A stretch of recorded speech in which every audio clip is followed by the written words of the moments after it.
क्या आपने कभी सोचा है कि आखिर इस महाभारत युद्ध के बीज कब और कैसे पड़े? महाभारत केवल एक युद्ध की गाथा नहीं है। ये पीढ़ियों से पनपते अहंकार, प्रतिज्ञा और प्रतिशोध और धर्म अधर्म की टकराव की परिणति है। तो आइए इसे क्रमबद्ध तरीके से समझते हैं। सबसे पहले जान लेते हैं शांतनु और वह भीष्म की प्रतिज्ञा क्या थी। सभी कुछ आरंभ हुआ राजा शांतनु से। उनकी पहली पत्नी गंगा से जन्मे देवव्रत यानी भीष्म ने प्रतिज्ञा लिखी, वे आजीवन सिंहासन का त्याग करेंगे। यही प्रतिज्ञा आगे चलकर कुरुवंश के उत्तराधिकार का संकट का कारण बनी। नेक्स्ट है धृतराज, पांडु और विदुर का जन्म। शांतनु की दूसरी पत्नी सत्यवती से विचित्र वीर्य और चित्रांगन पैदा हुए, पर दोनों अल्पायु में ही मृत्यु को प्राप्त हुए। सिंहासन खाली पड़ा। तब ऋषि व्यास ने नियोग परंपरा द्वारा तीन पुत्र दिए, धृतराष्ट्र, पांडु और विदुर। धृतराष्ट्र अंधे थे, इसीलिए गद्दी पांडु को मिली। आप जान लेते हैं सत्ता संघर्ष का बीज। बस यही सत्ता संघर्ष का बीज बोया गया। धृतराष्ट्र और उनके पुत्रों के मन में पांडवों के प्रति ईर्ष्या और द्वेष के अंकुर फूटे। धृतराष्ट्र के 100 पुत्रों में दुर्योधन सबसे अग्रणी था, अत्यंत गर्वीला, सत्ता पिपासु।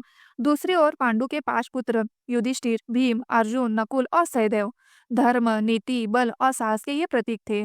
बचपन से ही दोनों पक्षों में प्रतिस्पर्धा और शत्रुता बढ़ने गई। आप जान लेते हैं दुर्योधन की कूटनीतियां। लक्षाग्रह की साजिश, जिसमें पांडवों को जला देने की योजना बनाई गई। ध्रुव सभा का कलंक, जहां युधिष्ठिर छल से सब कुछ हार गए, अपना राजपाट, अपने भाई, अंततः द्रौपदी तक। द्रौपदी के अपमान ने आग में घी डाल दिया। वनवास और अज्ञातवास, जिसे पांडवों ने नियमानुसार पूरा किया, पर फिर भी राज्य नहीं पाया।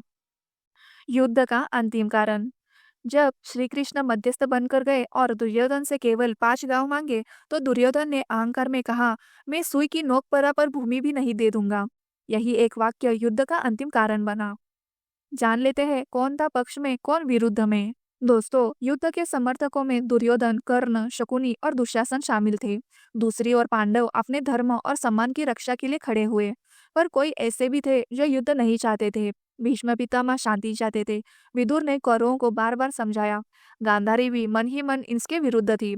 पर सबकी आवाज दुर्योधन के अहंकार में दब गई। श्री कृष्ण स्वयं युद्ध नहीं चाहते थे, पर जब सभी प्रयास विफल हुए, तब उन्होंने पांडवों को धर्म युद्ध के लिए तैयार किया। क्योंकि जब अधर्म अपनी सीमा पार करता है, तब युद्ध ही धर्म का मार्ग बन जाता है। इस प्रकार महाभारत युद्ध केवल सत्ता संघर्ष नहीं था, बल्कि ये धर्म और अधर्म, न्याय और अन्याय, सत्य और असत्य की निर्णायक टक्कर थी। और इसीलिए आज भी कहा जाता है, महाभारत केवल अतीत नहीं है। जय श्री कृष्ण।